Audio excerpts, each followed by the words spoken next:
In this video, I'll be teaching you how to fill in the unit circle. First, what we'll do is establish that the unit circle is actually 1 unit if you picture it on a graph. So this is the origin here. So 1 unit here would be the point 1 and 0. And if you look at this point, if you look at it on a graph, the point would be 0 and 1. This point, -1 and 0. And the last would be 0 and -1.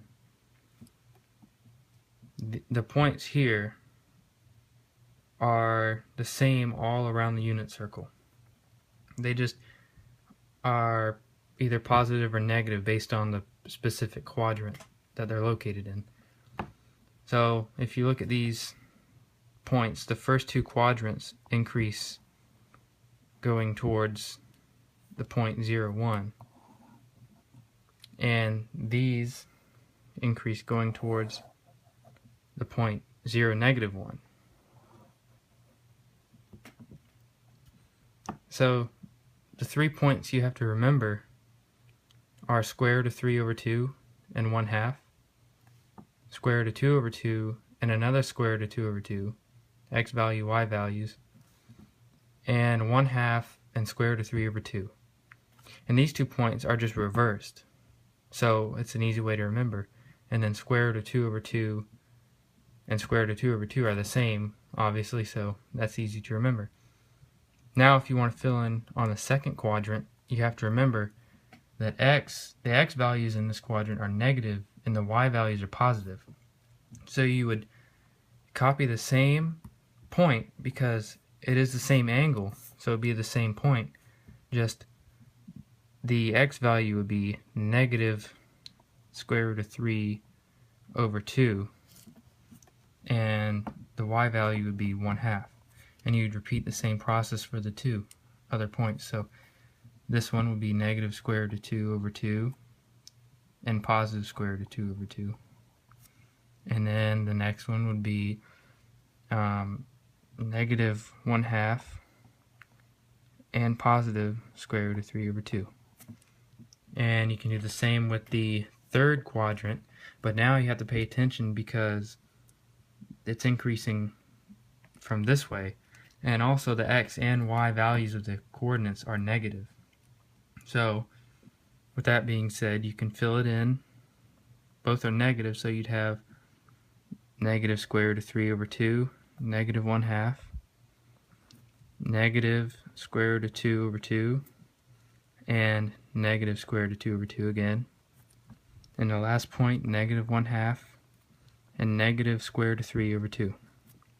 And the last quadrant, quadrant 4, the x value is positive, but the y value is negative. So once you fill it in, again you'd have square root of 3 over 2, positive square root of 3 over 2, and negative 1/2.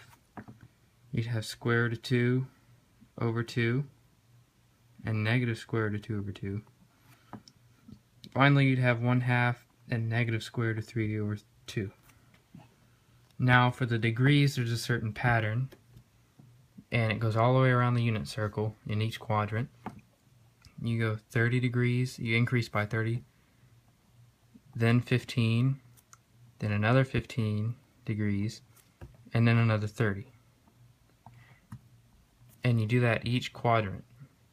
So if you start with 0 degrees here, plus 30, if you add 30 degrees, it'd be 30 degrees, then add 15, 45, and then add another 15, it'd be 60 degrees.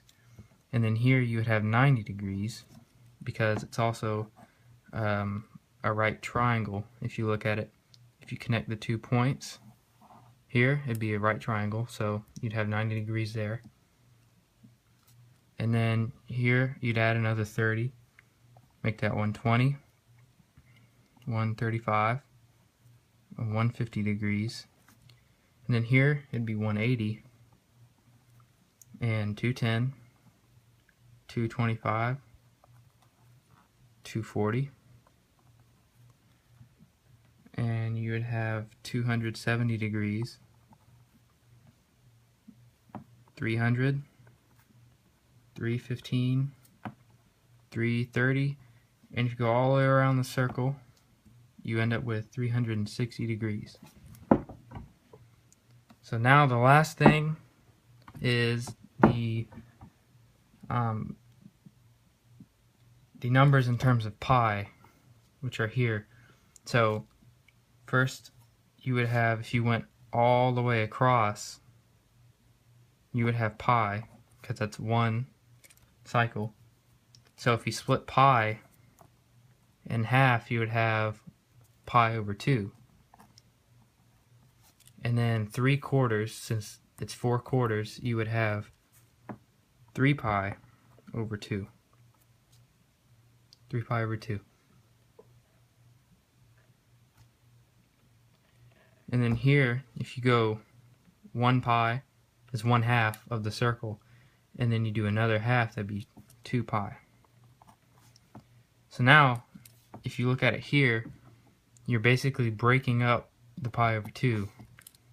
So if you look, half of pi over 2 would be pi over 4, and then this would be pi over 6, and pi over 3. And then the same thing over here, 2 pi over 3, 3 pi over 4, and 5 pi over 6, and then 7 pi over 6, 5 pi over 4,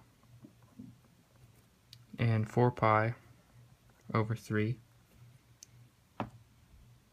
and then 5 pi over 3,